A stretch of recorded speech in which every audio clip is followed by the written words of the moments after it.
Ողջույն, ես Յաննա Մարտիրոսյանն եմ, Պտղաբերության կենտրոնից, մանկաբարձ գինեկոլոգ, ռեպրոդուկտոլոգ։ Այսօր խոսելու ենք ցածր ձվայնային պաշարի մասին, որը համարվում է ժամանակակից վերարտադրողական բժշկության ամենալուրջ մարտահրավերներից մեկը։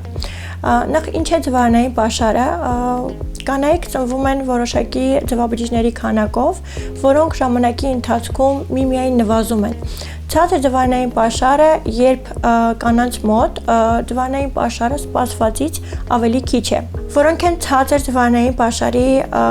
առաջացման պատճառները։ Ամենատարածված բնական պատճառը դա տարիքային գործոնն է, 35 տարեկանից բարձր։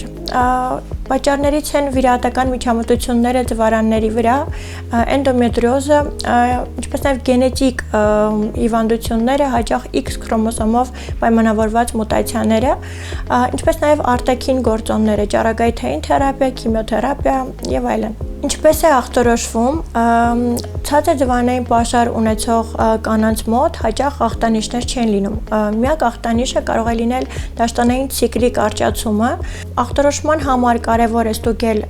անտիմյուլերյան հորմոնը արյան միջոցով, որը կարող ենք հանձնել ցիկլի ցանկացած օր։ Ստուգում ենք ֆոլիկուլ խթանիչ հորմոնը, որը կարևոր է ստուգել դաշտանային ցիկլի 2-ից 5-րդ օրերին, ինչպես նաև ուլտրաձայնային հետազոտության միջոցով որոշում ենք անտրալ ֆոլիկուլների քանակը, որոնք են բուժման և հղիության պլանավորման մոտեցումները։ Կարևոր է հիշել, որ ձվաբջիջների քանակը հնարավոր չէ ավելացնել, շատացնել, քանի որ դրանք ցավոք սրտի չեն վերականգնվում։ Սակայն ժամանակակից բժշկությունն առաջարկում է որոշակի լուծումներ։ Առաջին հերթին, եթե կինը երիտասարդ է, հնարավոր է պլանավորել հղիություն բնական ճանապարհով։ Ամենաարդյունավետ մեթոդը արտամարմնային բեղմնավորումն է, երբ հնարավոր է ստանալ առկա քիչ ձվաբջիջների միջից ամենաորակյալը։ Նաև ձվաբջիջների սառեցումը, եթե կինը 30 տարեկանից բարձր է և չի պլանավորում հղիություն, ցանկալի է կատարել ձվաբջիջների սառեցում, հետագայում սեփական գենետիկ նյութով երեխա ունենալու համար։ Եվ դոնորական ձվաբջիջներ,